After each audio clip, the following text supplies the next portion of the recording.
Well, morning guys. Zombie strikes again. It's well after midnight on Pacific Standard Time. It's about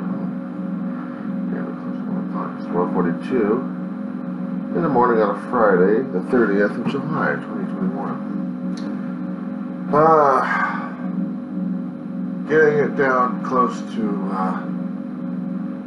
season premieres and cliffhangers and watching one particular series on Disney Plus. I have to give it a little bit of a rating on these things because I'm not quite sure how I'm still measuring a few things. Other streaming services out there like Hulu, Vudu, Paramount Plus, CBS Access, whatever they call it. Of course, you got the Amazons and you got the YouTubes out there. In order to access them, you got to pay. Well, if you've only got a little bit of money coming in every single month, it's kind of hard to budget. Plus the fact when you need the internet services or a cable company or through a dish company, or even through a cellular company, that's still expensive as hell. Regardless of the commercials I've seen these days. But I had indulged myself a little bit of seeing what was internet out there, and I needed this because of the pandemic that struck you guys. And for about a year and a half, I had to go through online learning, which means I need Zoom. Going through school, I don't pay anything because I'm observing the class and interacting with them on a basis whenever needed. The thing is, I got used to it so much that I like it more. But I gotta enter the real world of that. But despite the fact of doing the online stuff these days, I've watched a lot of shows in the past year and a half. Stuff I hadn't even seen. And going back on cable again. Going through services and also the internet connection. It's chewing up my wallet a little bit. But despite that, I'm still able to partake in a few things that seem to be cheap enough right now until they no longer be in, and I'll have a council amount. Disney Plus is one of those things I'm going through right now. Yeah, it's got a few old movies I hadn't seen in a hell of a long while, but a couple of DVDs. Actually, I do have one. Top of the World and 20,000 Leagues Under the Sea. I've seen 20,000 Leagues Under the Sea so many damn times I've grown gills. And a very nasty disposition towards Mason. That's what I'm here by him being the most convoluted, complex, and one particular person like a torpedo. You have to understand his motivations. Even reading the book and watching the movie, James Mansfield does a very good job of producing an emo that you can love and hate at the same time. Flip that over to the island at the top of the world, which was years later, like a couple of decades later. 20,000 Leagues, every actor in there is dead. It's a classic. Even an island on top of the world, they're all dead. But the movie, I remember in portions and pieces of it. David Hartman's still around, I think. Everyone else was dead. But it was a good adventure one. Not all that dark and twisted as 20,000 Leagues, but still a pretty good adventure one. So, I'm able to watch a couple of those. There's other TV series that they had on the world of Disney that they haven't put out there. I would love to see those. I would love to see some of the stuff I hadn't seen. Something called the Scarecrows out there. And then there's Swamp Fox. If you're able to, you go on YouTube and try to find that series out there. It's a pretty interesting colonial war series in her film during the Revolutionary War, talking about a fictional character close to a real character called Swamp Fox. And his rebel fighters out there trying to go against the British, and also fighting internal homes with the Tory people who are supporting the British.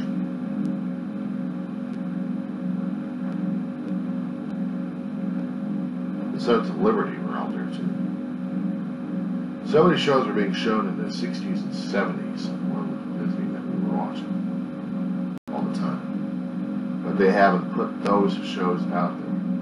All of the animated shows that they've had from the 80s, 90s, and 2000s. All the cutesy stuff.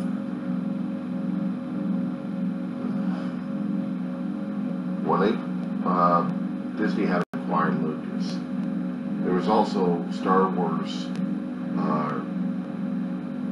films, besides the heavy duties out there in the blockbusters. We're talking about television films, and we call them television cartoons.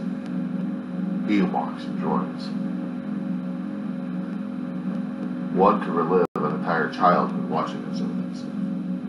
Then, of course, if you're into Marvel superheroes, you naturally we have to have all the Marvel pictures out there in the cartoons for the superheroes. We had to have that. And now they got Pixar doing all the animation, Monsters Inc. versions of it, called Monsters Work. Okay. Based off the first movie of Monsters Inc., when they had to convert at the end from a scary place into a place of laughter. The Monsters Work tell you what happened, is showing you what happened in the in-between, how they got to that point. It's supposed to be a feel-good Disney film. It is. I still prefer the scary stuff myself. But then they had the Star Wars series called Bad Batch. Rogue clones who are highly advanced, highly skilled, and this is pre-Empire to current Empire levels where these clone troopers have to learn how to survive. All the other clone troopers are getting phased out or shot up left and right. And the regular stormtroopers are coming out left and right to supplement them. And since the clone troopers are no longer going to be produced at the planet of Camino, well, that's going to be something, isn't it? So it's explaining things on how the evolution of Star Wars expanded universe is being produced at this point.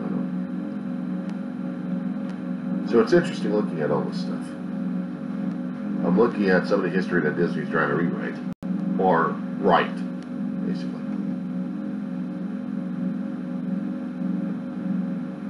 They had showed the Clone Wars, the original Clone Wars back in 2003, and then several years later they showed the revamped version of it. Then they showed Rebels, and then they showed the Resistance. Yeah, a little bit of a stare at the Resistance right there. Because they tried to make it more and more kid-friendly instead of Star Wars, but just was Star Wars kid-friendly sometimes in the first place. It was all action. But it was all geared just for the youth to enjoy. And maybe some of the adults, if we're actually able to stretch our imaginations, we're getting a situation. Yeah, we got flies to look out in this place. If you happen to see one rolling around, it's not special effects.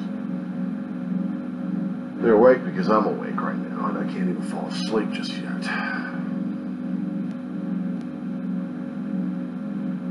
But I wanted to to give a little bit of review about Disney Plus in the first place. It's alright if you like family entertainment. What some people have been saying on YouTube and other channels, they've been trying to clean up their act even further left and right by doing modifications on some of their old films and new films. Make sure that everything else is quote-unquote kid-friendly. And in our world, what is kid-friendly these days? Kid-friendly is when I'm seeing local news out here in the California area where people are getting shot left and right. Sometimes by mistake.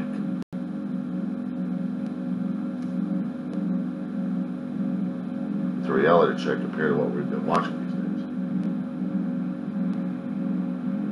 days. And if you're still into the mood of gunplay left and right, there's always the old shoot-'em-up games that LucasArts had put out there left and right. Different game formats over the past 30 years. I know because I got a couple of them over here too, and I still play them from time to time.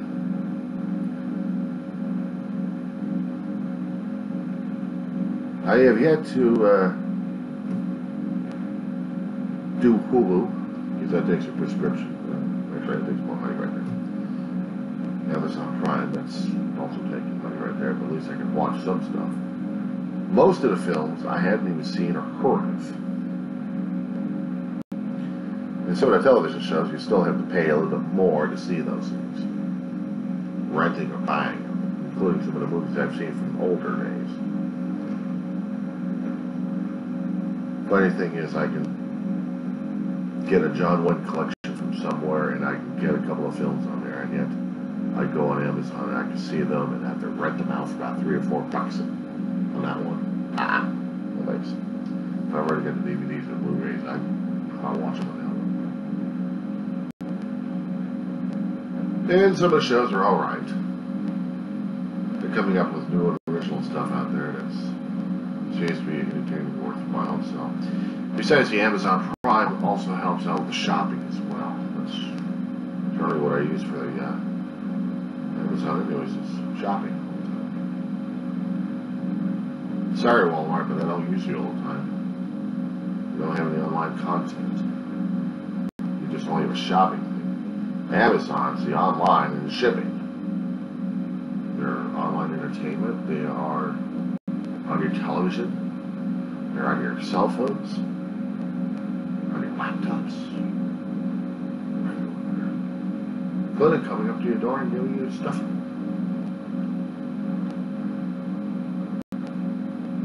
You can thank and curse Bezos at the same time for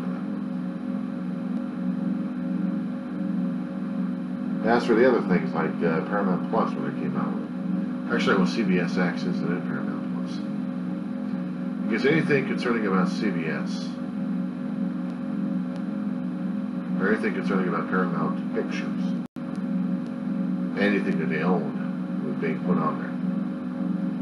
You're lucky enough you actually see something on your cable channels. But you're more than that, you're going to be paying about, let's see, about 11, 12, 13, 20, 25, however they're going these days, per month. Good math on that.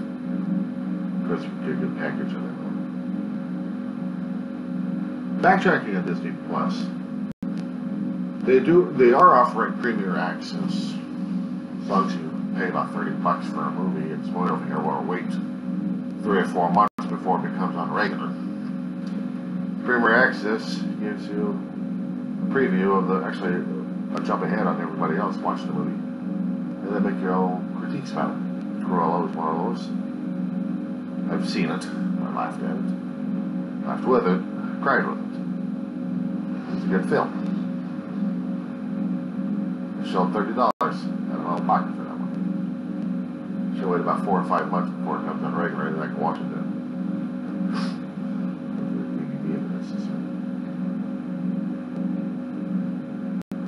And they've also got a Jungle Cruise coming out. Of course, you can be paying about $12, $20, something like that, just to go out there and watch it.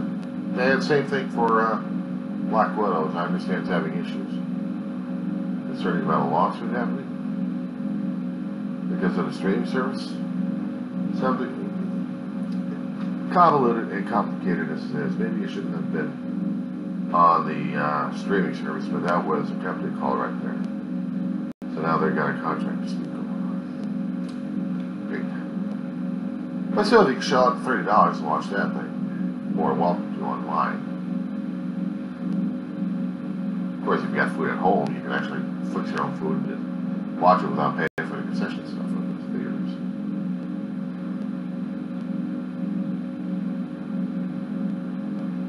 But these are some of the things that we have to offer, and some of the things are taking money out of your pocket. So you have to budget wisely, which I have to all the time. I can tell you that some of the content on Disney is still kid-friendly. I wish they had more of the older stuff on there, as they showed back in the 60s and the 70s. I always wanted those kids watching it. We had a Channel 7 out here in the local news, ABC7. We were seeing Marlon Perkins and Mutual of Omaha, Wild Kingdom. Then after that, it was Disney's Hour.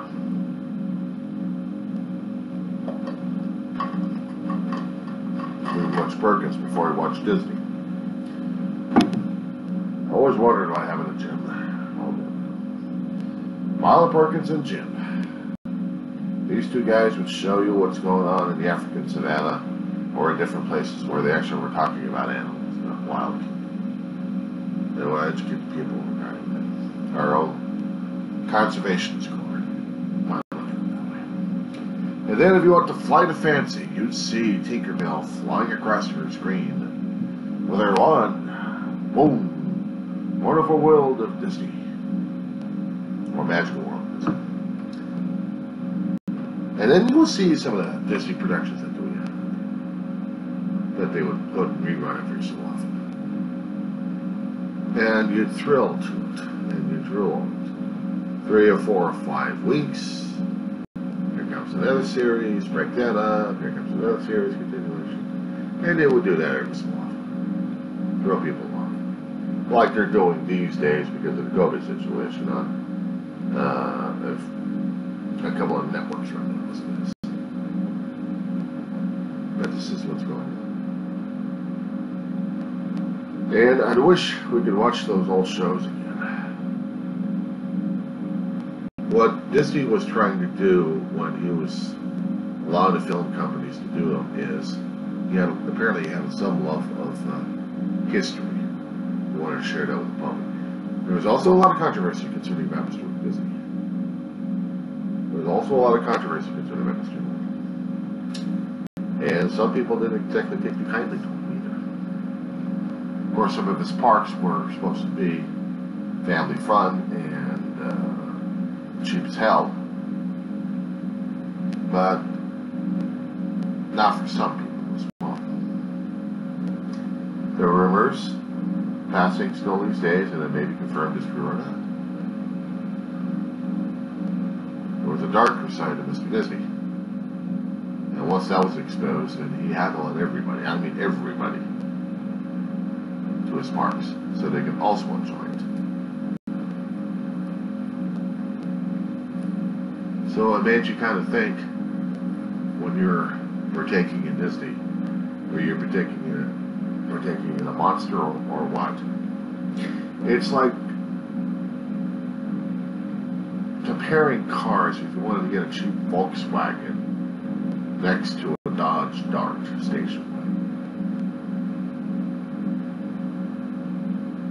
It was purported that a certain Austrian turned lunatic in Germany had created a transportation vehicle called the Volkswagen. It was supposed to be his revenge to the world. They still float that around from time to time. I don't know if it's rumored or true or not. I don't care. But some things actually I do care about. And yes, I have partaken in Disney. I have liked what Disney was trying to do these days. Trying trying to snitch off the thing, but it's still out there. And I have to take it with a grain of salt. If these days they're treating things a hell of a lot better than the Disney Corporation, they're supposed to have a better reputation. Unfortunately, they still screw that up left and right. And COVID didn't exactly help much either with the ticket prices or with the masking or anything else. That's a different story. But I just wanted to compare and talk about a few shows and about the services I'm using right now. Not as an advertisement for them, but in the hopes to maybe educate the public whether or not they actually do want to use those damn things or not. If you're a sci-fi fanatic, there are some services out there that you can watch. And if you're like Star Trek, there's the Paramount services, and you'd be able to watch Star Trek Discovery or Star Trek Picard, or even the other New Worlds coming out. They've already been out there already. Me personally, I'm waiting for the DVDs and Blu-rays if they got them out there so I can see them after that. I'll pay about $20-25 bucks for them, and then that's it. I'm a cheap bastard. I don't believe in the services all that much, unless of course I'm going to be watching more and more services for it. And of course if I've got an unlimited supply of money to pay for these guys. Not to mention if I've got enough money to pay for the internet and for the cable services I am trying to use in order to get these guys in the first place. The catch-22 in our situation is you got to pay this, pay that, pay this, pay, you get to this, you get to that, you get to that, you get to that. Pull out the old damn credit card, pull out the old damn debit card, and watch the whole account go while you're trying to watch shows. It's even worse when you're doing streaming services and also doing gaming services as well. In order to play some of the games out there, you still have to shuck it out. You want to ointment, yeah, didn't you? But I've already paid you every damn shit I get every year. I still need to play with solitaire. Not enough. You're playing solitaire with actual cards. We're going to need to do something about that. You need to go digital, pal. Nah, I like my cards over here. If I could just get my cards over here in the first place. Oh, wait a minute, I need a shell out for these cards. These cards are rented. I can make fun about that situation right there real fast. These days, we're shelling enough for anything and everything, aren't we? Anything we want to see, we have to pay for it. If we don't want to see it, we don't pay for it. We don't see it. It's a capitalistic dog-eat-dog world out there. You want your entertainment? Shell it out. Work your ass off, shell it out. Get entertained for a few more minutes and work your ass off even further to get more of the fix. It's bad enough when you start seeing ads on anything and everything, including on your own damn apps you see on here, just for playing a simple solitaire game. Or better yet, watching on YouTube. Oh, yeah, that's another thing right there. We'll give you about 1 month, 30 days, for you to get totally hooked on us. Then afterwards, we want about $20 or $30 after you, out of you. Unless, of course, you can fit these certain criteria over here that you match up over here, and actually prove it over here for one way or another, and then you're able to do this.